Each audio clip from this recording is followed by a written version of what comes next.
Guten Morgen kawan MK, welcome back to my channel. Today kita akan membuat 3 jenis masakan. Untuk yang pertama kita akan membuat bihun goreng seafood. Langkah pertama, rendam dulu bihun dalam air 1 jam sebelumnya lalu tiriskan. Setelah itu kita bikin scramble egg, acak-acak telur, lalu sisihkan. Tumis bawang halus atau bawang giling, masukkan udang dan cumi, aduk-aduk. Setelah udang dan cumi berubah warna, masukkan potongan-potongan kecil buncis. Aduk kembali semua hingga bercampur rata. Lalu di sini saya menambahkan juga sambal cabai rawit giling. Jika tidak suka pedas tidak perlu ditambahkan, ini opsional saja ya kawan MK, sesuai dengan selera. Setelah buncis setengah matang, masukkan bihun jagung yang sudah kita tiriskan tadi. Aduk-aduk hingga bercampur rata. Tambahkan bumbu, kecap manis, kaldu jamur non MSG, lada bubuk, fish sauce, atau kecap ikan. Untuk jumlah kecap manisnya bisa disesuaikan dengan selera masing-masing. Karena saya tidak terlalu suka manis, jadi hanya menggunakan sedikit saja. Jika suka manis bisa ditambahkan lagi kecap manisnya. Jika sudah bercampur rata semua, tambahkan potongan daun bawang. Aduk kembali hingga bercampur rata. Jangan lupa untuk mencicipi rasanya. Dan jika sudah pas, matikan api, sajikan di atas piring yang dialas daun pisang supaya lebih sedap. Jangan lupa tambahkan potongan timun dan tomat agar menjadi lebih segar. Tara, bihun seafood kita sudah jadi. Untuk resep kedua yaitu rica-rica ayam. Di sini saya menggunakan bumbu dasar cabai merah yang sudah selalu saya sediakan di kulkas. Saya tambahkan bawang merah dan bawang putih halus. Aduk-aduk hingga bercampur rata.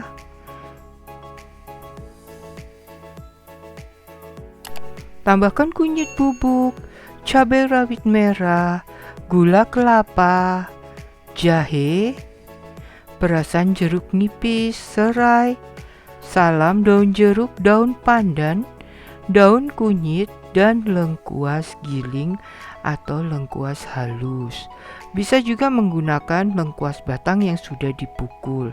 Aduk-aduk hingga bercampur rata dan menjadi wangi.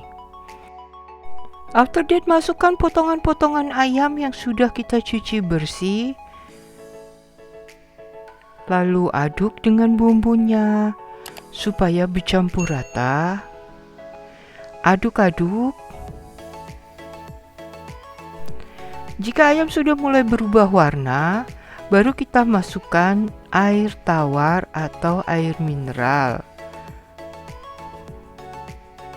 Setelah itu aduk kembali hingga bercampur rata. Lalu rebus rica-rica ayam ini hingga airnya menyusut tinggal setengah. Jangan lupa untuk beberapa menit sekali dibuka dan kita balik supaya ayam matang merata. Jika sudah air menyusut tinggal setengah dan ayam sudah matang sempurna juga empuk, cicipi rasa, lalu tambahkan daun kemangi, aduk sebentar saja dan matikan api.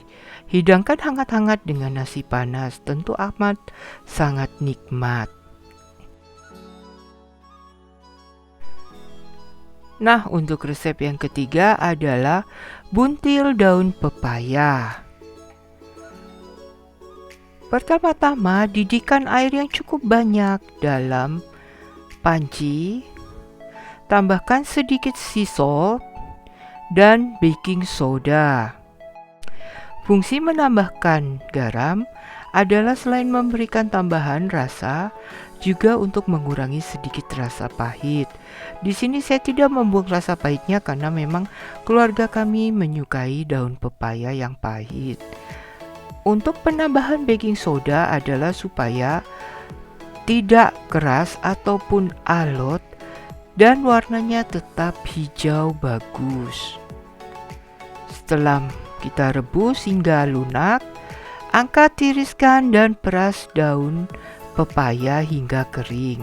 Sisihkan, lalu kita membuat isiannya. Dalam wadah campur bawang halus dan cabai halus atau bumbu dasar putih dengan bumbu dasar merah. Tambahkan teri medan dan parutan kelapa. Aduk-aduk hingga bercampur rata. Tambahkan sedikit kaldu jamur atau sebelumnya koreksi rasa terlebih dahulu, baru tambahkan sedikit kaldu jamur jika kurang. Setelah bercampur rata, ambil daun pepaya, isi dengan 2 hingga 3 sendok kelapa yang sudah bercampur dengan teri medan tadi. Gulung atau lipat daun pepaya seperti yang saya lakukan pada video.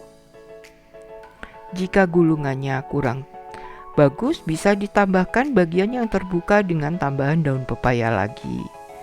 Setelah itu, ikat dengan menggunakan benang yang food grade ya, usahakan kawan MK sebaiknya tidak menggunakan tali rafia seperti yang banyak dijual di umum karena itu berbahaya. Lakukan hal tersebut yang sama hingga daun pepaya habis dan semua sudah terisi dengan baik dan terikat dengan kuat. Untuk kawan MK yang mempunyai resep favorit yang ingin saya recook, bisa tinggalkan resep di kolom komentar atau DM melalui IG saya @melikulen. Begitupun yang sudah recook resep saya bisa upload dengan tagar recook melikulen di IG.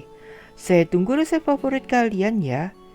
Juga jangan lupa like, share, and subscribe channel saya ini agar makin berkembang dan saya makin bersemangat.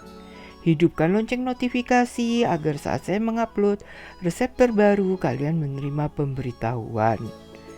Bagi yang sudah share dan subscribe channel saya ini, saya ucapkan banyak terima kasih.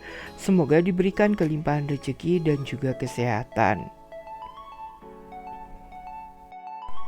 Setelah daun pepaya tadi sudah terisi dan terikat dengan baik, sekarang kita membuat kuahnya.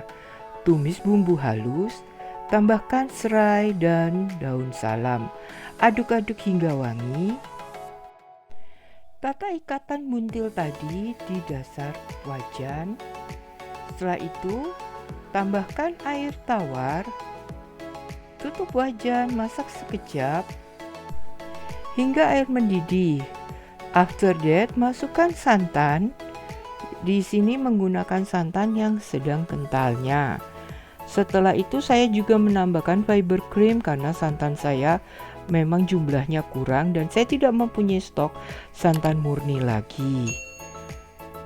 Setelah itu aduk-aduk terus supaya santan tidak pecah dan kuah mendidih. Tambahkan organic coconut sugar dan sedikit teri medan sebagai taburan. Koreksi rasa, jika kurang tambahkan juga kaldu jamur. After that, jika sudah mendidih, matikan, hidangkan hangat-hangat dengan nasi. Pasti akan sangat sedap sekali. Jika kawan MK membuat buntil ini dalam jumlah banyak, bisa juga disimpan di dalam freezer. Jangan lupa letakkan dalam kotak, kedap udara atau dalam tin wall. Buntil ini bisa kita simpan selama 1 bulan di dalam freezer sebagai persediaan. Kawan MK jangan lupa untuk menyaksikan resep saya yang lainnya yang juga tidak kalah menariknya. Happy cooking, stay healthy, dan kesyun. Bye-bye.